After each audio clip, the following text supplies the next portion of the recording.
já são 7 da noite aqui.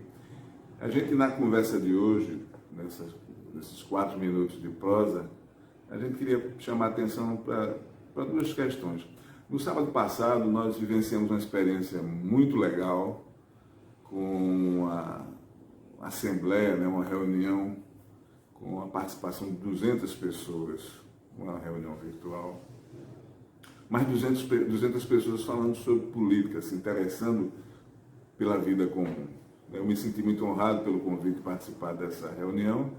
Foi feita pelo presidente municipal aqui de Fortaleza, do PT, o vereador Guilherme Sampaio, e foi uma discussão muito diversificada, uma discussão sobre conjuntura local, sobre conjuntura nacional, mas aquilo que me chamou mais a atenção é justamente isso. Não obstante toda essa dificuldade que o Brasil, as famílias brasileiras estão sofrendo, esse massacre, desse boicote que o governo federal tem feito em relação ao enfrentamento da Covid, mas as populações, as pessoas, os grupos estão se encontrando forças para de uma forma criativa, se reunir e reagir em defesa da sociedade. Isso é uma coisa muito importante, né? Lembra muito aquele pensamento de Michel Foucault, né? Aquele livro que ele fez em defesa da sociedade. Então, foi muito legal. A presença, inclusive, de alguns deputados federais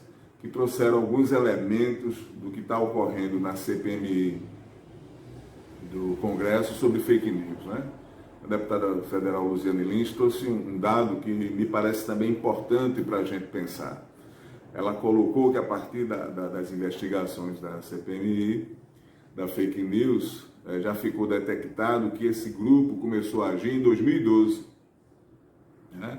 Então, para a gente pensar o que significa as consequências de um projeto que vai se desenvolvendo aos poucos e vai ter repercussão justamente agora, no momento presente. Em 2012, eles já começaram a se articular, já começaram a pensar os seus programas, as suas estratégias, as suas táticas, e a gente está sofrendo a consequência disso na eleição de 2018 e, logicamente, agora aqui, nesses ataques que a gente tem sofrido, a sociedade brasileira, de uma forma constante, sistemática em relação a isso. Então, eu fiquei muito contente e, assim, eu queria realmente registrar isso em função de quê? Em função de que, como estímulo para outros grupos, outras pessoas, outras articulações, possam ser feitas em função da defesa da sociedade, em função de a gente pensar a nossa retomada da democracia no Brasil. Isso acho que isso é um dado muito importante. Logicamente, um outro ponto da conversa de hoje é o que aconteceu nessa live de Bolsonaro, na quinta-feira à noite, onde ele está incitando as pessoas a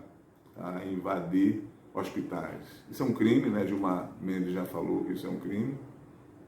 Mas isso é a ponta de um iceberg de uma forma de pensar e de agir, como a gente já viu no nosso vídeo anterior, que precisa da gente uma devida atenção, uma devida tomada de posição em relação a isso. Não é possível que entre o nosso pensar e o nosso agir exista uma distância tão grande, né? A gente muitas vezes se acha democrata, se acha cristão, se acha pessoa de bem, mas nossas ações, os nossos apoios, as nossas orientações são justamente para esse tipo de política que vem afetando os mais fracos, sobretudo, da sociedade, uma vez que agora a Covid sai do patamar da classe A e começa a atingir de uma forma muito avassaladora as classes C, D e E. Né? Eu queria, para concluir nessa nossa conversa de hoje, só pegar um trechinho bem pequenininho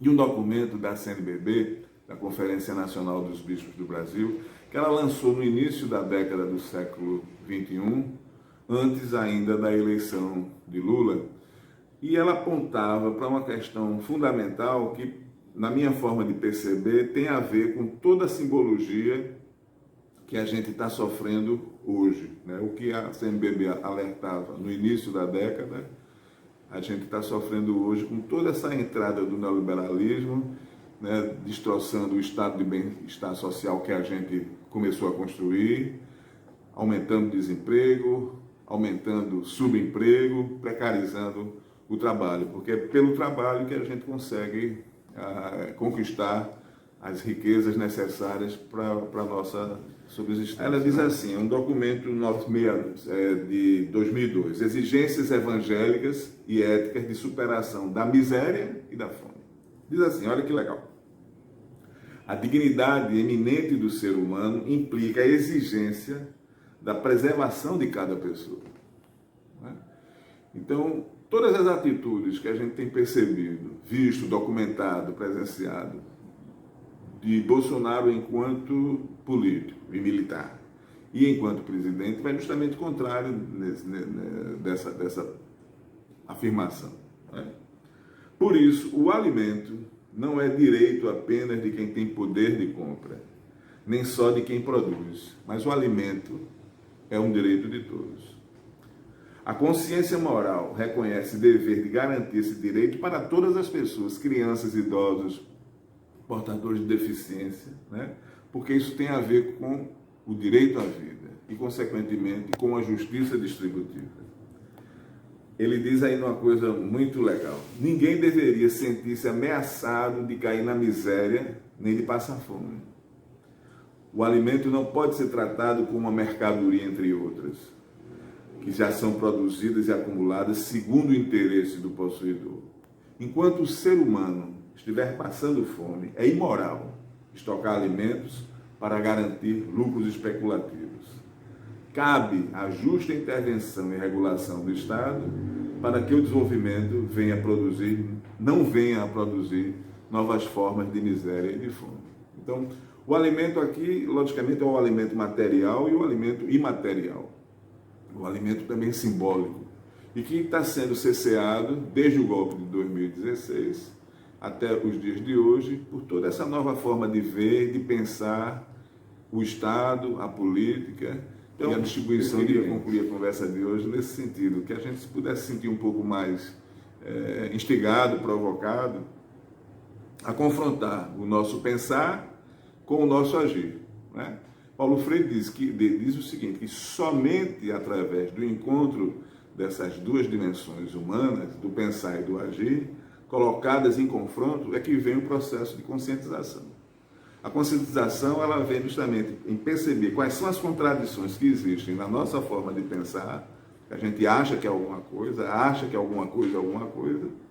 e com aquilo que a gente vive na prática.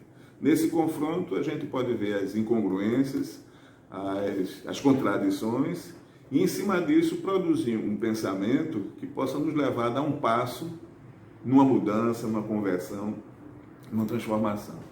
Como ocorreu no sábado passado, porque o pensamento que se deu naquela reunião com aquelas 200 pessoas não se deu sozinho, não se deu isolado, mas em coletividade, em sociedade, em grupo, né, onde cada um pôde contribuir com a sua experiência e com o seu pensamento, fazendo justamente uma produção de um pensamento e de uma síntese um pouco mais evoluída para a gente poder pensar as resistências, as defesas que a gente precisa implementar no dia de hoje, que está sendo ameaçado por esse fascismo que nos assombra.